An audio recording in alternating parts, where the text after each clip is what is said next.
안녕하세요. 21세기 파스칼을 시청해주시는 여러분, 방문해주셔서 감사합니다. 이 시간에는 많은 분들이 배울 때 힘드셨다고 말씀해주신 이 루트가 무엇이고 생겨난 이유와 함께 왜 배우는지를 살펴보겠습니다. 자, 시작합니다.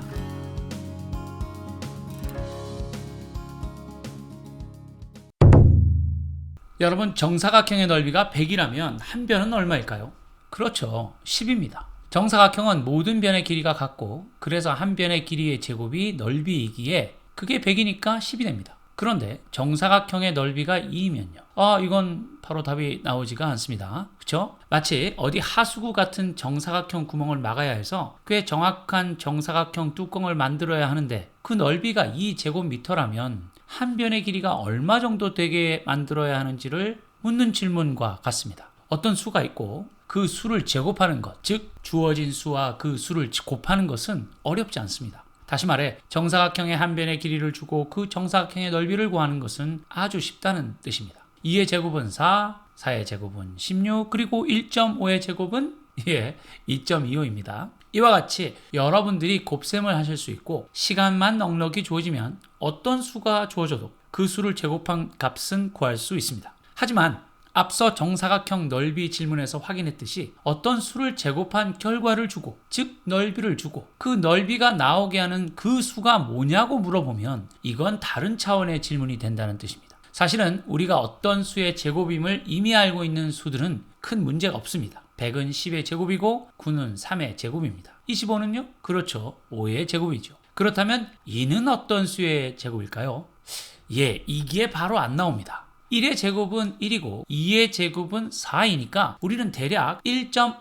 얼마의 제곱이 2가 되는 걸 예상해 볼 수는 있습니다. 아까 1.5의 제곱을 시간을 가지고 계산해 봤더니 2.25가 되는 걸 보셨습니다. 하지만 우리가 찾는 수는 제곱해서 2가 돼야 하니까 그 값은 반드시 1.5보다는 작아야 합니다. 그래서 1.4의 제곱을 구해 왔습니다. 그랬더니 1.4의 제곱은 1.96이 됩니다. 이건 2보다 조금 작네요. 이때 우리는 이런 생각을 할 수 있습니다. 1.4와 1.5 사이의 어떤 수를 제곱하면 2가 되거나 혹은 2에 더 가까운 수를 찾을 수 있겠구나. 그래서 1.4와 1.5 사이에 있는 수를 곱해봅니다. 1.45 곱하기 1.45는 2.1025, 너무 커서 1.44 곱하기 1.44, 이렇게 계속 곱해가며 2보다 큰지 작은지를 확인한다는 뜻이죠. 이 과정에서 1.41의 제곱은 1.9881이고 1.42의 제곱은 2.0164가 됨을 찾았습니다. 오케이, 그럼 우리는 제곱해서 정확하게 2가 되는 수를 찾고 있으니까 그 수는 또 1.41과 1.42 사이의 어떤 수가 될 것입니다. 그렇죠. 그럼 다시 1.41과 1.42 사이의 수들을 계속 곱해가면서 2가 되거나 2에 가장 근접한 수를 찾아갑니다. 1.415 곱하기 1.415, 너무 커서 좀 줄여 1.414 곱하기 1.414, 그랬더니 1.414의 제곱은 1.999396이고 1.415의 제곱은 2.002225가 되는 걸 꽤 오랜 시간이 걸려 알아냅니다.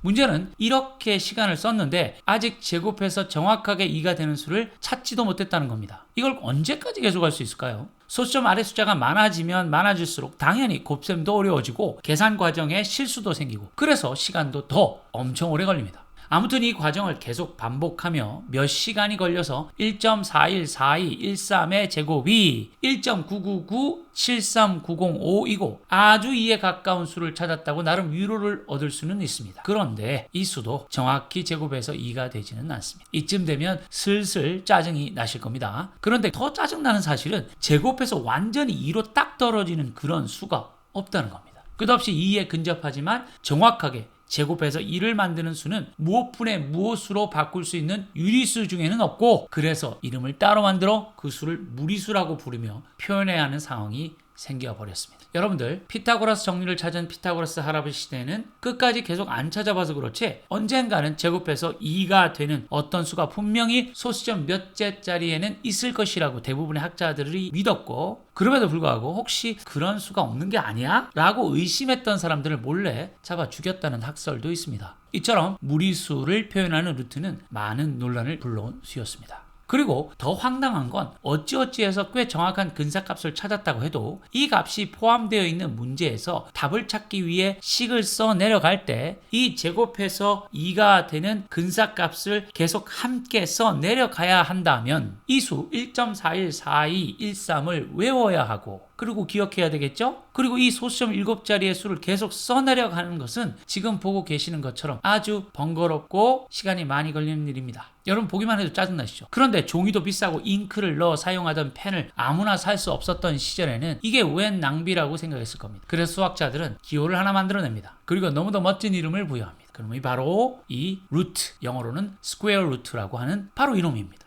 아무튼 이 기호를 쓰기 시작한 후로는 더 이상 1.41213이라는 수를 외우고 식을 써 내려갈 때 계속 끌고 다니지 않아도 되게 됐습니다. 그냥 간단하게 루트 2라고 쓴 거죠. 이렇게 되면 식을 써 내려갈 때는 간결한 루트 기호를 사용해 수를 표현하다가 최종적으로 소수점 몇 제짜리까지의 답을 구해야 할 때 루트 2 대신 근사값 1.4141213을 넣어 원하는 값을 구한 것입니다. 지금 화면에 떠 있는 양쪽의 식을 보시면 루트 2를 사용하는 것이 얼마나 식이 간결해지는지를 확인하실 수 있게 됩니다. 여러분들이 진짜 짜증내실 문제를 한번 보여드리겠습니다. 루트 6.75를 좀 전에 했던 방식으로 소수점 7자리까지 근사값을 구해보시죠. 지금 시청자 여러분들이 쌍시옷을 연발하시는 소리가 들립니다. 이거 얼마나 시간이 필요할까요? 이거 몇 시간으로 안 됩니다. 그래서 우리 할아버지들이 시간을 절약하기 위해 제곱근 테이블이라는 걸 만들고 다음에 테이블을 채워 사용하게 됩니다. 여기에 여러분들이 제곱근과 관련된 공식을 배우는 이유가 들어있습니다.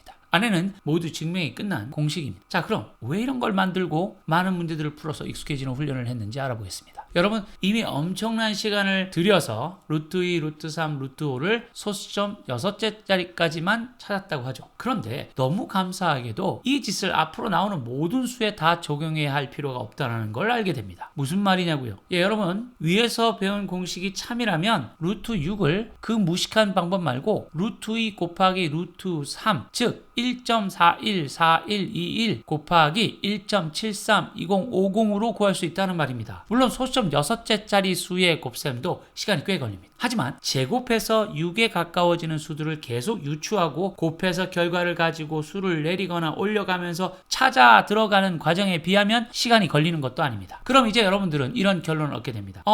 앞으로 소수는 즉 자기 자신과 1 외에 약수가 없는 이런 소수들은 어쩔 수 없이 이 무식한 방법을 통해 값을 찾아야 하지만 소수가 아닌 합성수들은 그 전에 찾아놓은 값들을 이용해 구할 수 있게 된다는 사실을 알게 됩니다. 이 소수는 생각보다 많지가 않습니다. 1부터 100까지 수 안에서 25개의 소수만 있고 즉 25%만 소수이지 나머지 75%는 합성수라는 뜻입니다. 이 소수들의 곱으로 만들어진 수술이라는 뜻이죠. 이걸 1000까지로 확장하면 그 비율이 확 줄어 168, 즉 16.8%밖에 되지 않습니다. 그러니까 시간의 여유가 지금보다 훨씬 많았던 옛날에는 168명의 할아버지 할머니들이 숫자 하나씩 붙들고 그 근사값들을 찾아 들어가면 금방 위에 있는 테이블을 채울 수 있게 되는 것이죠. 자, 지금 화면에 나오는 테이블을 보시죠. 여기 1부터 10까지의 제곱근을 어떻게 찾았는지가 나옵니다. 물론 여기까지는 소수가 많아 꽤 시간이 걸리지만 앞으로 소수의 수는 좀 전에 말씀드린 것처럼 점점 줄어들기 때문에 더 빠르게 1부터 100까지의 제곱근을 찾을 수 있게 됩니다. 심지어 1부터 1000까지의 제곱근도 꽤 빠르게 찾을 수 있게 되는 것이죠. 한 예만 위에 있는 테이블을 이용해서 값을 구해보겠습니다. 여러분들 제곱해서 48이 되는 수를 찾았다고 해보죠. 7, 7이 49, 6, 6, 36. 6과 7 어디쯤에 있는 수가 됩니다. 그죠? 근데 이것을 어떻게 한다고요? 그렇습니다. 루트 48은 16 곱하기 3이 48이니까 루트 4의 제곱 곱하기 3으로 쓸 수 있고 이 4의 제곱은 4로 밖으로 나오게 됩니다. 루트 밖으로 나온다는 뜻이죠. 그러면 4 루트 3, 즉 4 곱하기 루트 3이 됩니다. 그래서 이미 찾은 루트 3의 값에 4를 곱해서 루트 48의 근사값을 구할 수 있게 되는 것이죠. 그리고 좀 전에 찾으려고 했던 루트 6.75는 어떻게 하면 될까요? 자, 보십시오. 루트 6.75는 루트 100분의 675가 되고 루트는 분모 분자를 서로 나눌 수 있으니까 루트 100분의 루트 675로 다시 바꿀 수가 있고 루트 100은 10, 루트 675는 15의 제곱 곱하기 3 그래서 15의 제곱이 루트 밖으로 나와서 10분의 15 루트 3이 됩니다. 그러니까 여기도 마찬가지죠.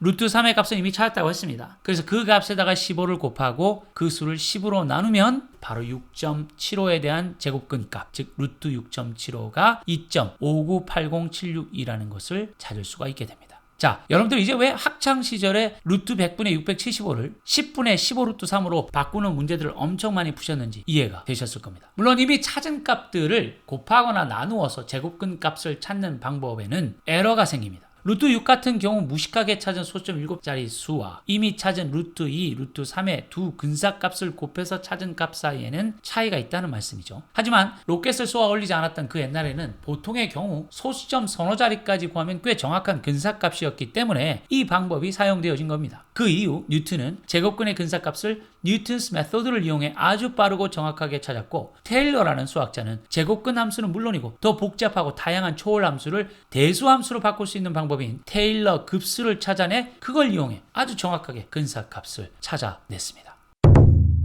자, 오늘은 여러분들과 함께 이 제곱근 기호와 이 루트가 왜 어렵게 느껴졌는지를 한번 살펴봤습니다. 제곱해서 2가 되는 어떤 그 수를 머릿속으로 생각하고 떠올리고 찾는 것은 굉장히 어려운 일이고, 그러다 보니 이 루트가 받아들이기 힘든 개념이 되어버렸고, 특별히 좀 전에 설명드린 대로 이 테이블을 이용해서 이미 찾아놓은 루트 값들을 이용해 다음 루트를 찾는 과정을 위해서 배웠던 많은 공식, 이런 것들이 우리를 힘들게 만들었던 것이죠. 어떻게 오늘 영상 잘 시청하셨습니까? 오늘 이 영상을 통해서 우리가 학창시절에 배우면서 힘들었던 그 루트가 도대체 무엇이며 정확한 의미가 무엇이고 또 이걸 왜 배웠는지를 이해하시는 데 도움을 받으셨다면 구독과 좋아요 부탁드리겠습니다. 여러분들의 응원은 제가 앞으로 더 좋은 영상을 만드는 데 큰 힘이 됩니다. 그럼 다음 영상으로 찾아뵐 때까지 늘 건강하십시오. 감사합니다.